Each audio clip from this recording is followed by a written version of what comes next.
Dhe do të kemi në fokus aktualitetin politik në Kosovë që lidhet sigurisht me konstituimin e kuvendit, jo vetëm kaq me qeverinë e re, të gjitha janë në ngërç. Kosova nuk ka sot as qeverinë e re, as emrin e kryeparlamentarit, një ngërç institucional. Kam në lidhje të drejtë për të zhvilluar një bisedë zotin Selam Shkodra. Zoti Shkodra, përshëndetje. Faleminderit që jeni na dy CNN. Faleminderit për juve. Edhe sot, në këtë seancë të radhës që kishte për qëllim konstituimin e Parlamentit të ri të Kosovës, nuk ka ndodhur. Sërish ka dështuar, tash më duket sikur ka kjo duk që në seancën e parë, por u përforcua në seancën e sotme një konsensus, një akord mes partive opozitare. Çfarë po ndodh? Si e shihni ju, zoti Shkodra? Është një ngërç institucional i krijuar nga Albin Kurti apo nga opozita? Është një situatë e pa precedent e cila po ndodh në vendin tonë dhe sipas gjitha gjasave sikur edhe pozitë dhe opozit janë pajtuar që të ndodh kjo situatë absurde. Fillimisht lejoni të them se ky aksion politik të dyja kampeve, edhe i partisë fituese më të madhe siç është Lëvizja Vetëvendosje, po edhe të subjekteve të dyta dhe të treta, nuk i shërben fare vendit për faktin se mos krijimi i institucioneve mbrenda fateve kushtetuese do ta dërgonte vendin drejt zgjedhjeve të reja. Sipas gjitha gjasave që të dy këto kampe janë të pakënaqura me rezultatet e zgjedhjeve dhe tashmë kanë filluar që të bëjnë bllokada të tilla të cilat thuajse janë përgatitur për të shkuar drejt zgjedhjeve të reja. Tashmë shihet që edhe partia në pushtet që ka qenë deri tash, që ka mbaruar mandatin e plot 4 vjeçar, nuk e ka mbështetjen e nevojshme, apo thonë ndryshe si ka numrat e nevojshme për të vazhduar me konstruimin e organeve. Nuk është hera e dytë që nuk është aprovuar raporti verifikues i komisionit për mandatet dhe mendoj që tashmë që të dy kampet po tentojnë që të hudhin fajin njëri tjetrit dhe po viktimizohen para qytetarëve. Por në esencë thoya se që të dyja palët pajtohen që kuvendi mos të konstituohet për arsye të ndryshme. Partia në pushtet deri më tash, zoti Kurti, po don që të përfitoj kohë me vetëm arsye që të krijojë numrat e nevojshëm për të formuar institucionet, pas marrjes së mandatit nga presidencia e vendit, sepse me konstituimin e kuvendit fillon të rrjedhin afatet kushtetuese. Ndërsa partitë në opozitë që kanë qenë deri më tani, po tentojnë që të faktorizojnë nëpërmjet tyre veprimeve dhe për pikpamjen time ndoshta dëshirojnë që të përfshihen në një qeveri gjithëpërfshirëse. Të dyja palët në seancën e kaluar, zoti Shkodra akuzuan njëra tjetrën për shkelje të kushtetutës. Opozita kryesisht akuzoi Albin Kurtin se ka shkelur kushtetutën pasi pa dhënë dorëheqjen paraqitet në seancë dhe sipas ligjit gjithçka e tillë nuk lejohet. Pra nuk mund të kesh të dyja postet, edhe në ekzekutiv edhe në legjislativ. Pra, arsyeja sipas tyre shkelja e kushtetutës, ju thoni që kanë të tjera qëllime që të dyja. Zgjatja e këtij ngërçi institucional. Por jemi në rregull këtu, sepse perifrazova deri diku gjithçka që ju tha deri më tani. Pra, qëllimi i tyre është që ta zgjasim. Ky është një qëllim i përbashkët apo jo? Ajo është qëllimi final i të dy kampeve, ndërsa metodat dhe retorikën të cilën e përdorin dhe arsyet janë të ndryshme. Po, arsyet janë të ndryshme. I leverdi sot Albin Kurtit që të mbajnë zgjedhjet e parakohshme, e jashtëzakonshme? Apo po fiton kohë për të grumbulluar, le të themi, për grumbulluar numrat për formimin e qeverisë së re. Pra, sipas jush zoti Shkodra, çfarë po synon Albin Kurti? Çuarjen e vendit në zgjedhje apo kohë për numrat? Spari partitë opozitare ngrisin një çështje që relativisht është e drejtë, kur thënë që duhet të ketë respektim të dispozitave ligjore të cilat kanë të bëjnë me qeverinë. Që janë, ky ligj është sponsorizuar në këtë mandat qeverisë në vitin 2022, sepse në të kaluamën qeveria e Kosovës punonte me rregullore të mbrëmshme dhe nuk kishte do të thotë një ligj i cili ngriste madje edhe numrin e anëtarëve të kabinetit në kategori kushtetuese. Mirë po, o tentu që të rregullohet me këtë ligj, por fatkeqësisht shkruesit, dora e cila ka shkruar do të thotë këtë ligj, që është sponsorizuar nga qeveria e vendit, del që nuk ka qenë dorë mjaftueshëm profesionale për pas në harmoni të dispozitave ligjore. Vetë miratuan dhe vetë po e shkelin sipas opozitës. Ligji në fjalë. Ka kundërthënie të mëdha, ligjit në fjalë që rregullon për qeverinë, ka do të thotë një konflikt të këtyre normave.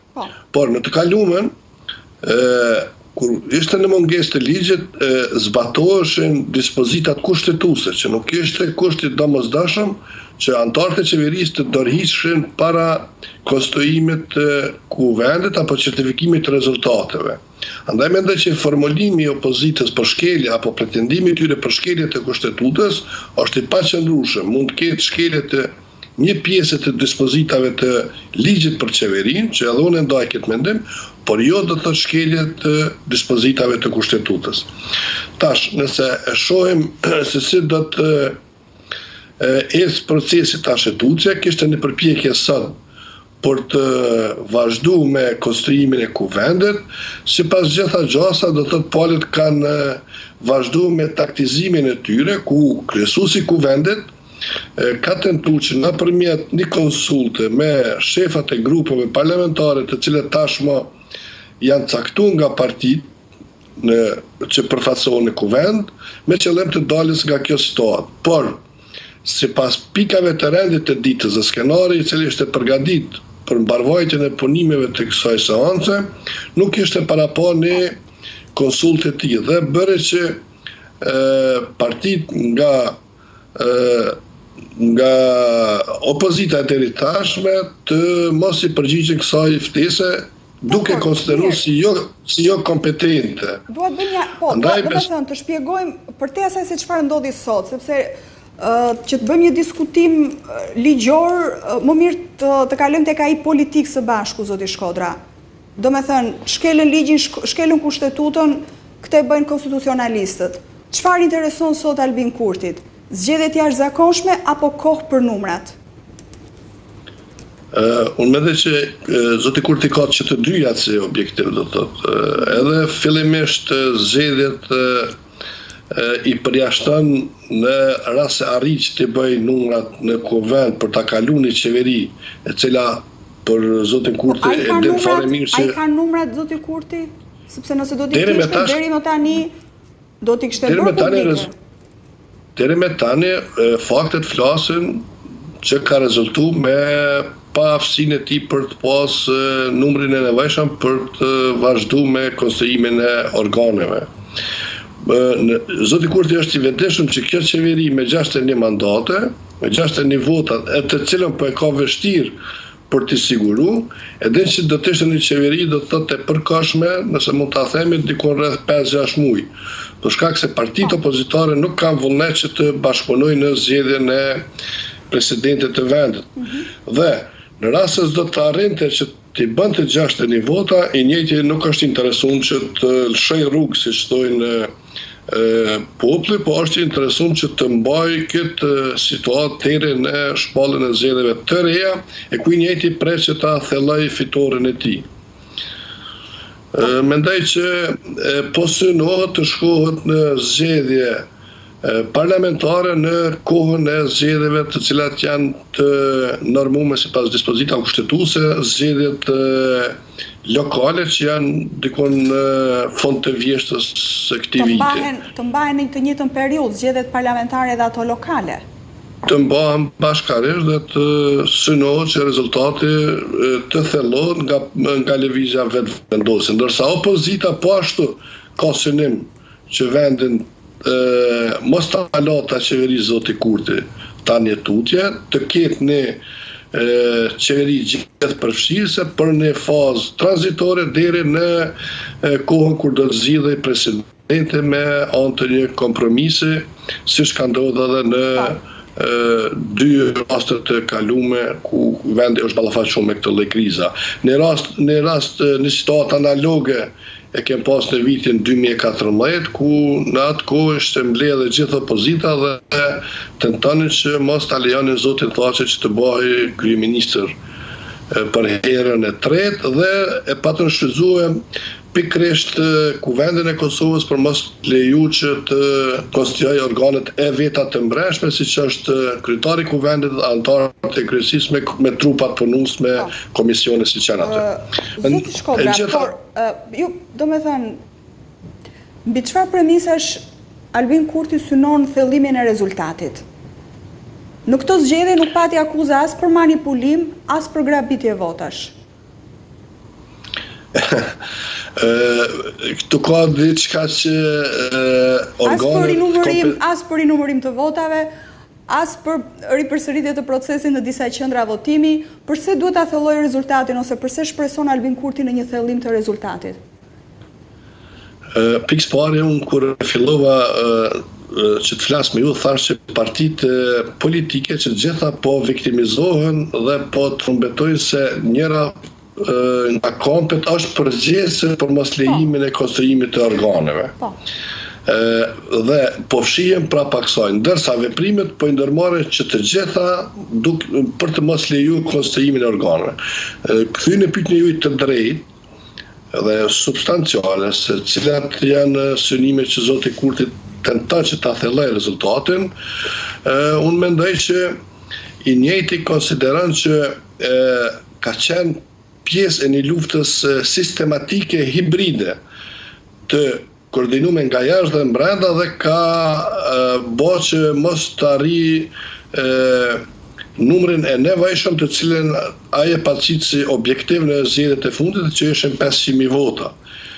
Aty i ka mbi syne dhe konsideron që mund të rikthej atë numër të cilën mendon që është marrë në mënyrë të padrejtë duke i ndërsuar popullata në luftë hibride. Kthyt e kjo që ju e ngritët se ka pas kontestim. Tani 3 muaj pas zgjedhjeve Albin Kurti, se në 9 shkurt, pak pas përfundimit të procesit të votimit, Albin Kurti tha që janë fitues, do me thonë, vetë vendosë që është fituese, shforcë e parë, do të formoj qeverinë e ardhshme. Ndërsa 3 muaj më pas, ka pretendimin se ka qenë subjekti një lufte hibride dhe prandaj nuk ka arritur një rezultat thellë. Kthyehet çështja se a ka pas lëndim të procesit të votave, ka pas pretendime do të thotë që 2 mandate janë humbur lëvizjes vendose nga diaspora, pikërisht pse ka pas një fabrikim të votave nga Lidhja Demokratike të Kosovës, por s'ka arritur që të vërtetohet te organet kompetente. Dhe derisa organet kompetente se kanë vërtetuar, atëherë rezultati mbetet ky që është.